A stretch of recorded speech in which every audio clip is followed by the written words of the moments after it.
Hi guys, welcome back to my YouTube channel. Let's get talking mental with Arrbee. Trust you're doing okay. So on today's episode, I'm going to be talking about suicide.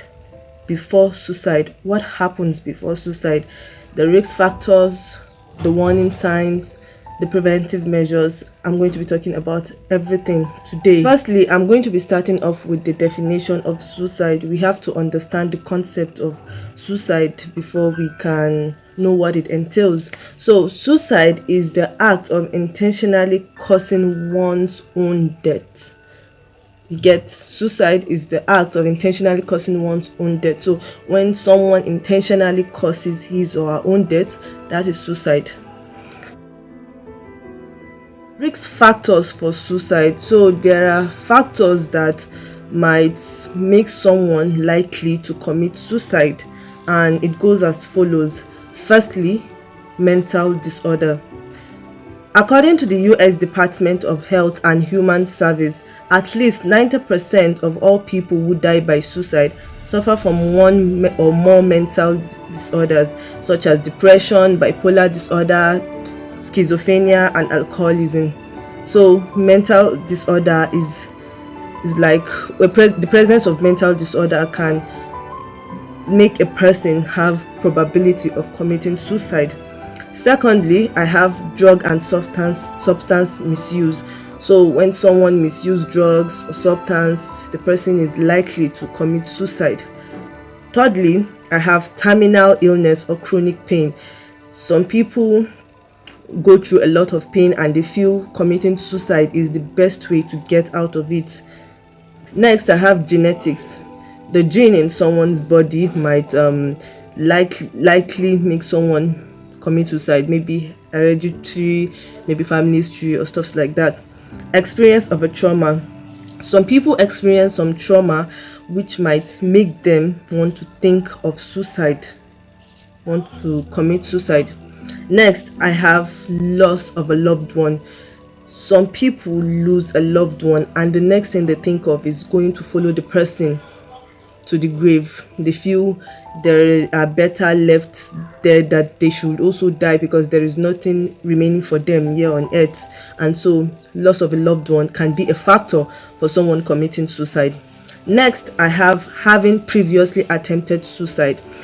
It has actually been proven that 20% of suicidal attempts actually attempted it previously. Like 20% of a suicide that actually took place was actually attempted before. And so when someone has attempted suicide before, the person is likely to want to commit suicide again, and that next time might be an actual suicide. The presence of a traumatic brain injury. When someone has a traumatic brain injury, it might lead the person into committing suicide. And then socio-economic problems such as unemployment, poverty, homelessness, and discrimination. This may actually trigger suicidal thoughts. When someone is unemployed, there's extreme poverty, the person doesn't have anywhere to live, the person is being discriminated, the person might contemplate suicide. And so these are factors that may lead someone to suicide. These are factors that are likely to make someone think of suicide, that are likely to make someone commit an actual suicide. Before someone commits suicide, most people, in fact 99% of people who commit suicide actually give warning signs before they commit the suicide, but we don't just take notice, mostly because we don't even know these signs. So we don't know the signs, and so when they even show the signs, we don't even know what it means. And so I'm going to be giving out the signs, warning signs that someone might be contemplating suicide. Talking about suicide. Number one, when someone talks about suicide, like maybe I should just die, or what if I die, or what if I'm no longer here. When someone makes such statements, you should pay attention to that person, because the person might actually be contemplating suicide, making statements that has to do with suicide. The person should be monitored. Next, I have seeking out lethal means. So when someone seeks access to guns, knives, drugs that might be that might lead to the person's death, try and watch the person, because that might be wanting to get things to be used in a suicidal attempt. Thirdly, number 3, preoccupation with death. When someone just unnecessarily focus on, or unusual focuses on death, dying. The person is talking about death, the person is writing about death, the person is talking everything about the person, just any small thing, death. Yes, we all die, but then committing suicide is not a way we should die. So when someone is talking about death in an unusual manner, the person might actually be contemplating suicide. Number 4, no hope for the future. Someone feeling helpless, someone feeling hopeless, someone feeling like things are never going to get better, things are not going to change. Watch that person, because that person might have actually resolved to just take his or her own life. Just the person feeling hopeless is a warning sign. I have next, self-loathing or self-hatred. When someone just hates him or herself, like the person hates him or herself, the person might have actually resolved to commit suicide. The person does despite him or herself. The person feels he's not good enough. The person feels he's supposed to be condemned. She's supposed to be condemned. Watch that person. The person needs help. Next, I have getting affairs in order, and this means like someone preparing his or her will, and maybe the person is not even that old.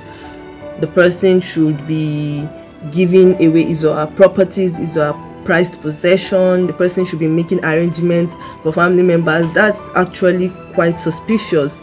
And so when someone is doing this type of behaviors, you should move closer to the person and try and check if there is anything wrong. Next is saying goodbye. So some people actually say goodbye to their loved ones, but then they don't take notice of it before they commit suicide. And then after the suicide, you hear things like, and he actually came to visit me yesterday and was talking as if we're never going to meet again. So those things are like warning signs. The person should pay unusual or unexpected visits to family members and talking as if they are never going to meet again. That's actually a warning sign. Next is withdrawing from others. When the person just isolates himself and desires to be left alone from others, is actually a sign. It's actually a warning sign that the person might be suicidal.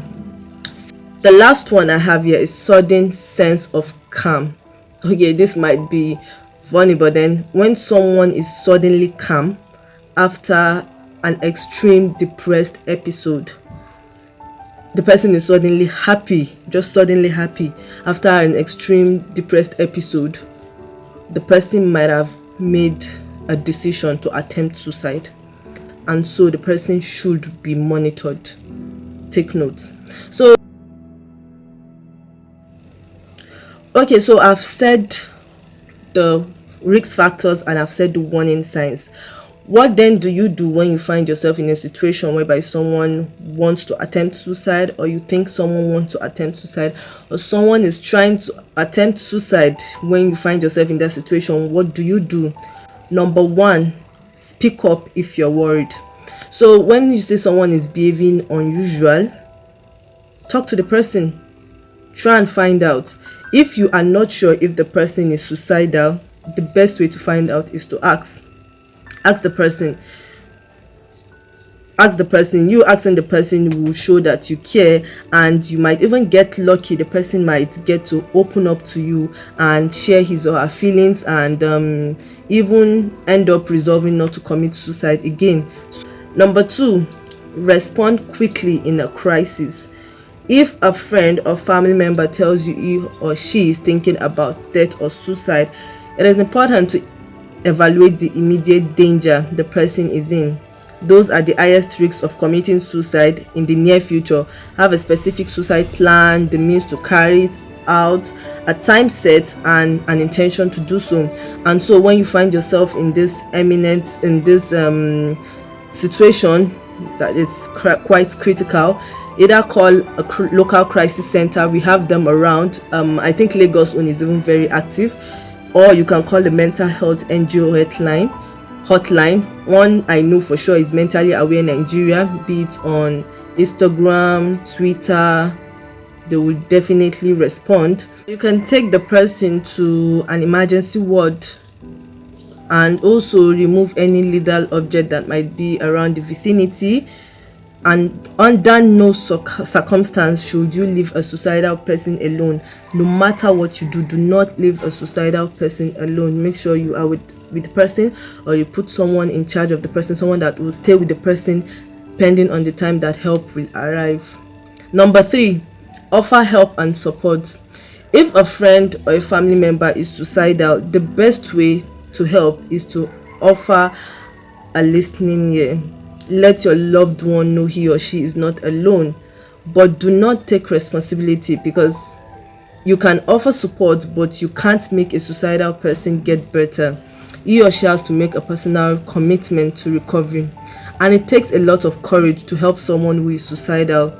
Witnessing a loved one dealing with thoughts about ending his or her own life can stir up many difficult emotions, and so as you are helping a suicidal person, make sure and don't forget to always take care of yourself. You can also find someone you trust to talk about your feelings and get a support of your own.